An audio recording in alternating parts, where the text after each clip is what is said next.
Kisah seorang anak kecil yang amat merindukan baginda Nabi Muhammad Sallallahu Alaihi Wasallam terjadi di zaman Syekh Abdurrahman Ad-Dibai, pengarang kitab Maulid Ad-Dibai. Kisah ini sangat mengharukan sampai membuat Syekh Ad-Dibai menangis.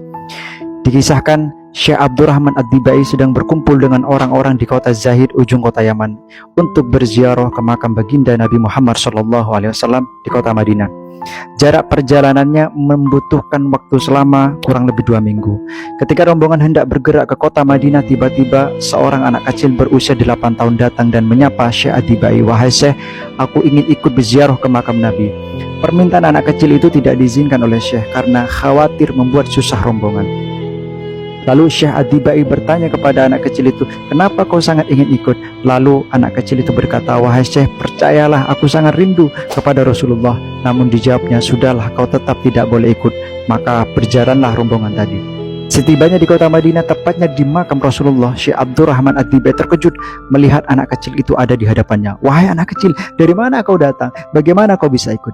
"Ketika kalian berangkat, aku masuk dalam kota peti ikut bersama rombongan ziarah ke makam baginda Nabi Muhammad," kata anak itu.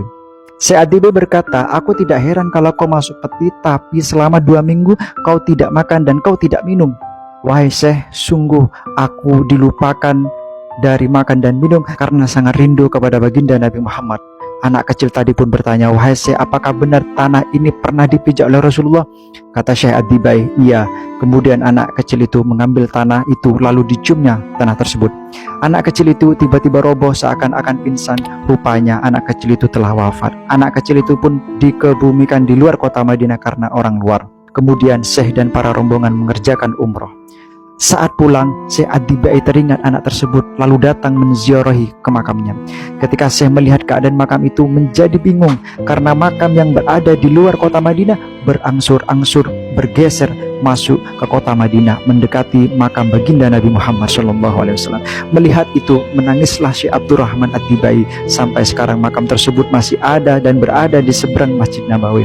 "Wahai anak kecil, betapa hebat dan mulianya engkau. Sewaktu kecil kau rindu hendak ziarah ke makam baginda Nabi Muhammad, dan sewaktu kau juga wafat kau juga rindu kepada Rasulullah." Syekh Abdurrahman Ad-Dibai pun menangis di dalam rumahnya. "Aku ini adalah seorang imam, tapi aku malu melihat kecintaan seseorang anak yang sangat mencintai Rasulullah SAW." Syekh Ad-Dibai pun menulis riwayat perjalanan anak kecil itu dalam kitab maulidnya, kitab Maulid Ad-Dibai.